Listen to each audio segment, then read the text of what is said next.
ఆయన నీకు సింహాసనం ఏర్పరిచిన క్రమంలో నువ్వు వెళుతూ ఉండగా నీ మైండ్లో కన్ఫ్యూజన్ ఉంటుంది. ఎందుకంటే నీకు అక్కడ భాష రాదు, నీకు తెలిసిన స్నేహితుడు లేడు, అక్కడ నీకు నాన్న కనపడడు, అమ్మ కనపడదు, అన్నలు కనపడరు, నీకు బంధువులు ఎవరు కనపడరు, నీకు తెలియని ప్లేస్లో నువ్వు ఉంటావు. కానీ ఒక విషయం గుర్తుపెట్టుకో, అక్కడ నీపై నిందలు రావచ్చు, మరలా అవమానాలు రావచ్చు.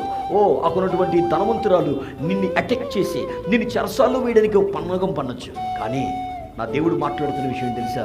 నీ కొరకు ఆయన దాచి ఉంచిన ఆ సింహాసనం, నీ కొరకు ఆయన దాచి ఉంచిన ఆశీర్వాదం ఏ వ్యక్తి దొంగిలించలేడు. కారణం అంటే ఆయన ఒక ప్రణాళికతో తీసుకువెళ్తున్నాడు.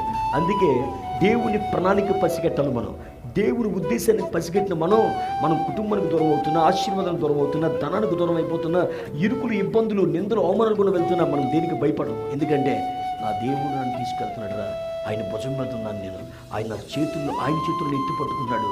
ఆయన నమ్మకం నీలో ఉంది కనుక దేవుడు ఖచ్చితంగా స్థితికి తీసుకొచ్చిన తర్వాత నీకు అర్థమవుతుంది.